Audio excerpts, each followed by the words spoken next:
everybody. Jody here with Funerals Your Way. And my guest today is Lorelei Taylor. She is incredibly interesting. She is, in a good way. She's a licensed real estate agent. She is also a certified personal property appraiser and antiques appraiser. And she specializes in what she calls rightsizing, which I think is an absolutely wonderful way to reframe downsizing. So I am very happy that you're here today. Thank you for taking the time to join us. Thank you for having me. One of the things that we do in our industry is we oftentimes deal with families that have loved ones that are on hospice. And while there are many things that need to be done when the journey here is coming to an end, one of the things that baffles people is what to do with their possessions. So, Lorelei, I appreciate very much the fact that you address this. It's not always an easy thing to talk about. Mm-hmm.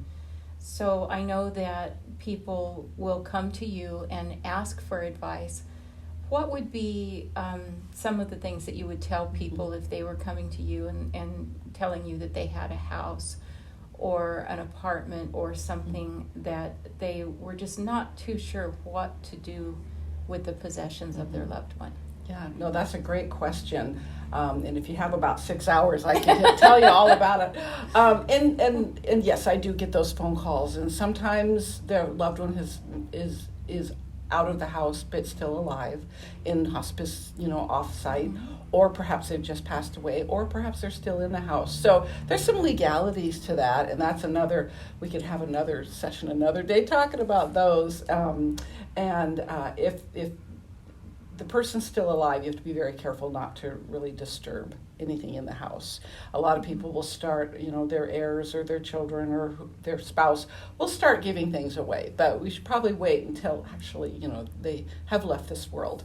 And then the best thing to do is figure out who has legal authority to distribute the items, and then finding out if there are instructions in a will or any kind of a document with a list of what to hand to people, because they'll say, well, I'll leave my niece this tea set, or I'll leave my brother this grandpa's stamp collection. You want those things to be on site and be careful that they don't disappear. So having custody of the house is important. What I do with our business is sometimes an attorney will call, and then we'll get the keys and then do that process with the family and help them with that, because it can get difficult.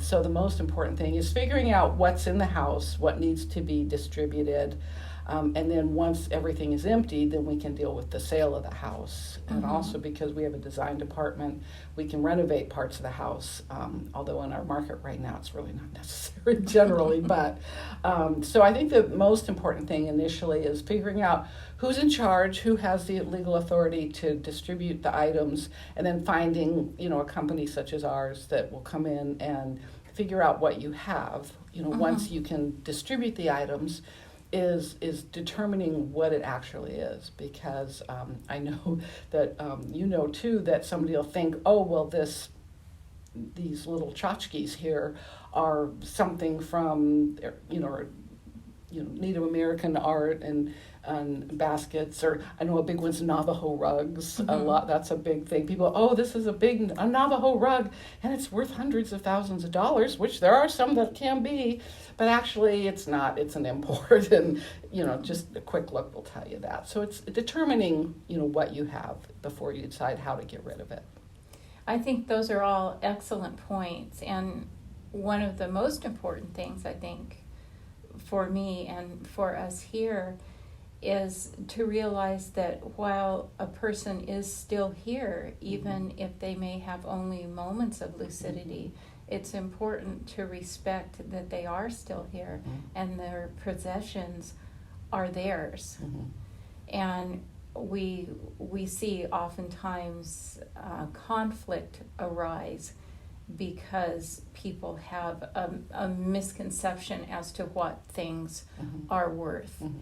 And I think that's very important to let people know. When people ask me mostly about Indian things, I will recommend that they seek out a certified appraiser, because there's so many things in the world, and like we were talking about before, we can no way know them all. But there are people out there who have specialized areas, and I think it's very important that people find out what it is that they have. And also, if possible, I know I was very fortunate with my mother, who told me, don't bring flowers to my funeral, bring me flowers while I'm here so I can enjoy them. And in that spirit, she decided who she wanted to give things to. And that made, for me, such an incredible gift, because I was able to bequeath things in a way that she wanted. And that was a big relief for me. Absolutely. So it's important, but it's also sometimes hard for people to broach that subject. People don't really know what to do with their stuff. So when people call you, let's say when they're settling an estate, because it's wonderful to have you as a resource to be able to let people know first that there are certified appraisers. Because even though you may have an estate company or an estate liquidation company, that does not ensure that you are a certified appraiser.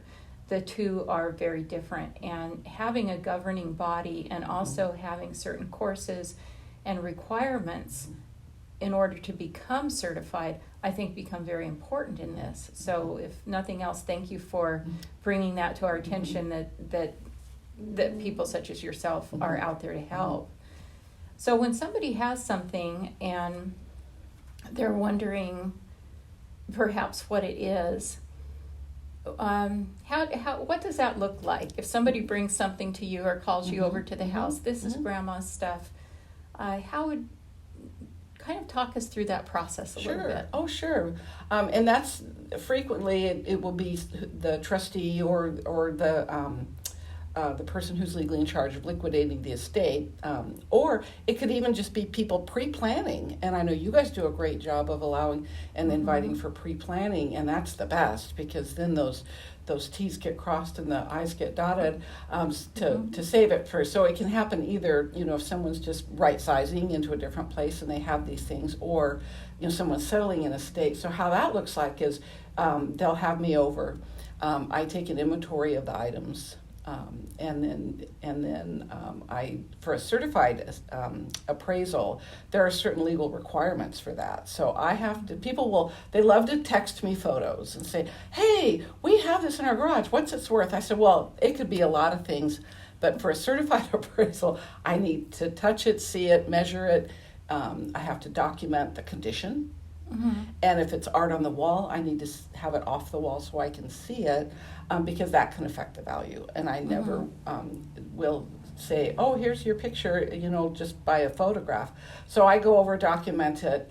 I take down all the information and a lot of photos. And then I'll inventory whatever it is they need. I'll do an entire house if they need, or I can just do a lady. I just did one recently in Mira Mesa, and they had about 6 pieces of art that actually were pretty profound, but that's all they had. The rest of it was, it just came to their great grandmother and was inherited down, and they ended up being quite valuable. But they had a sense, but they weren't sure, because they heard all these rumors. Oh, these are worth millions. Well, they weren't worth millions, but they were worth tens of thousands. And so they were able to, and then I take my information when I document the items and photograph them. Then I don't sit there on site, but I'll leave and go back and do my research. And then research the items. I subscribe to a lot of national and international auction houses, and I subscribe to find out what their hammer prices are, because that's a moving target, the values. And it could be different from 3 years ago, and with the pandemic, things have changed too. So I need to find maybe something sold for $10,000 in 1962, and now it's like, well, it's $1.99 because nobody cares anymore. and it's just like real estate, any commodity like that. So then then I can ascertain what and there's basically 3 levels of value. there's the insurance replacement value. Mm-hmm. So if they sustained a loss on this piece by flood, fire, God forbid, theft, Mm-hmm. what would it take for them to be made whole again, to replace that item? And then there's just kind of a knowing to put something like for an insurance writer for that, something they just want to know what it's worth, so that if they are like writing their will and they want to leave, for equal value to, split things up between their children or family, there's that value of kind of a retail value of Mm-hmm. what it could be, so that, somebody, gets things that are similar value. The other thing is what they could actually realize if they went to sell it, whether they have an estate sale or sell it to a dealer or sell it to a collector. So there's the wholesale and retail value on that level Right. too. Whereas if you're going to sell it to an antiques dealer, they're going to turn around and realize a profit. So they might pay you half or 30 or 40% of its retail value. Mm-hmm. And then they mark it up, but they have a store or they have an online store or an auction. So there's that value. If you're going to sell it yourself on eBay, you'll realize that retail value. So there's different levels of value, if that makes sense. Absolutely. And that's one of my first questions is, what's your purpose for this appraisal? And then I can do evaluations that way for them too. That's an excellent bit of information, that there are different levels of Mm-hmm. value. Mm-hmm. I know oftentimes we will have people's belongings that come into our care, and you can never place a value on that, because if it's something that a rosary that grandma prayed with her whole life, and that's what you remember as a kid, is seeing this. So values can be placed upon in varying levels by family, according to memory and according to what that means to someone as well. But when you're doing the settling of an estate or trying to prepare things, it's important to take that emotional value out of that. Yes. And sometimes that can be very hard, especially if you are the one that's emotionally attached. Absolutely. Where That those can memories be- are very strong. Yes. Now, I know you're also a senior housing advisor, Mm-hmm. and I love the term rightsizing. I know people kind of our age, when you have parents that grew up during the Depression and they have so much stuff. And when it comes time to perhaps simplify things, it's hard for people to get rid of their stuff. It's hard for me to get rid of my stuff, as my husband will tell you. But I think that that's something that is an incredibly valuable service, to have somebody come in and pull out the things that are very important and the things that are meaningful, either because of value or because of memory. So I think that's something that is, again, I don't think most people know that this is actually a specialization, that it's actually something that someone does. It's a thing. It definitely is a thing. And yeah. And very gratefully so, having gone through that with friends and relatives. It's something that can be kind of overwhelming. Yes. when you walk in. So if somebody is doing a pre-need, which is something that you had mentioned before, and we like that. Yeah. A pre-need, well, it's one way to ensure that your wishes are carried out.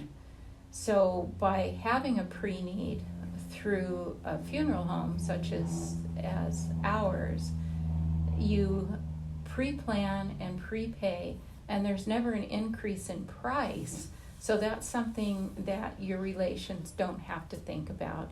They also don't have to think about what it is that you want done. And sometimes people have differences in opinion as to what they would like to see happen, but ultimately we want to honor the relation whose ceremony we're planning. So by giving a gift of doing a pre-need, and in the case of contacting someone like Lorelei, you can lay everything out so that even when your journey is continuing, the people that are still here will have a very clear direction as to what to do. And I think that's really valuable. Now, I know also it can be a little bit difficult to broach that subject. Mm-hmm. And I know that talking about things such as a pre-need or planning, do you find it difficult to bring that up in conversation with talking with people? Yeah. No, that's a really good question. And oftentimes I do get called in when they're just kind of thinking about planning. Mm-hmm. And then I can ask certain questions like, what is important to you? Are there certain pieces? And a big thing about, like, if they're moving to care, maybe they're moving to assisted living, and that's hard, and if they're in a continuing care situation, that can be very difficult. Sometimes they can bring some things along, often they cannot. So they want to deal with, the things that they're leaving behind. And one thing that is a tenet of my dealing with, no matter where they are in their journey, is saying the memory is so strong, but it's the memory typically that could be more special than the actual physical item. Mm-hmm. So let's say it's a dresser and they can't take, but they have a special memory of or a piano. I have a grand piano that is causing, I don't want to say problems, but we're kind of like, who wants it? Oh, I don't want it. Don't send it to me. But it's the memory of my mother playing this piano forever. Mm-hmm. So what I often will advise those people is say, take some pictures of it. Mm-hmm. Maybe cover it up or set it aside, or don't make a decision yet. But look at the pictures and evoke those memories, because it's the memories that are special, not necessarily the piece. And it could be a piece of jewelry, it could be a scarf, it could be a teacup that you sat with Grammy and had tea with, as a little girl, and maybe the teacup disappeared, but you have pictures of it. I always say, take pictures of it and then decide. Mm-hmm. And oftentimes people come back and go, you're right. I don't need all 52 of great grandma's teacups. I'll take this one and we'll liquidate the rest and put them out to the world for other people to enjoy, rather than being what I call a genteel hoarder and having everything because they can or they want to. But having that one, the memory, to me is what's important. And a lot of people get used to that idea, and it's okay. Then it's okay to let go of those things. That's a long answer to your question, but that's the method I use when no matter where they are in their stage of their in their path, is just trying to get used to the idea of it's okay to let go of all this, most of this stuff, or a lot of the stuff that they want to keep. And I love the idea of taking pictures. Mm-hmm. They're a lot easier to move around than a grand piano. And yes, yes, they are. It's a kind of a transition to where you can look back, you can have that memory, as you said, and those memories, you can retain them. Making, picture books sometimes even of things that you have is good. And I also really appreciate the fact that you say you're sending it off for someone else to enjoy. Yes. There are so many things that we have in our culture, in our material culture, of things that come into style and go out of style. But our memories are things that remain pristine, and things that can evoke that memory become, to me, invaluable. So that's very good information. Yeah.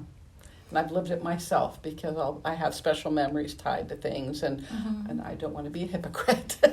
I'm keeping all this, for those reasons. So absolutely. And with our cell phones right now, if you can find a 9-year-old to help you with it, if you're not, because sometimes they're arduous. But anyway, you can make even folders. A project I've been helping a friend with is she inherited a lot of things, and she wants each of her kids to know which person these things came from. So she made albums in her, which I thought was genius. I'm stealing her idea. She made albums in her cell phone. And one is from Grammy Smith, one's from Grandpa Jones. And so these items in this folder, so she's not putting labels on things around the house, is what she brilliant. Started doing. And so she just takes pictures of everything that came from Grandpa Jones, and it's in that folder. And you put that in in the cloud or in Dropbox or in the phone, and it's there forever. So That's wonderful. She says, when I kick off, my kids will know what's whose. And I said, well, that's brilliant. Using our technology we have today is great. And that's fantastic. Mm-hmm. And also it's you can move it around. You can have it. Mm-hmm. You can show it to someone. Again, I think about like what my mom did, and it really is something that in a time where you really don't have a lot of control, because there are things that happen that are a natural part of everyone on this journey. It's nice to be able to have that bit of control at least, and be able to see things go where you would like them to go. Absolutely. And to people who appreciate them. Absolutely. So, well, Lorelei, thank you so much. Thank you for having me. This has just been very informative and very delightful to have you here. Likewise, too. I appreciate it so much. I appreciate you having me. Thank you. So your email is? It's Lorelei at LorelaiTaylor.com. Okay. And it's LORELEI. Thanks, Mom, for that first name. That's okay. It happened when that movie Gentlemen Prefer Blondes with Lorelei Lee was. Right. That's what anyway, it's Lorelei at LorelaiTaylor.com. Okay. Yes. Wonderful. You can reach out to me. I'd be delighted to be of service. Well, thank you so much. And thank you, everybody, for joining us today. If you have any questions, feel free to reach out.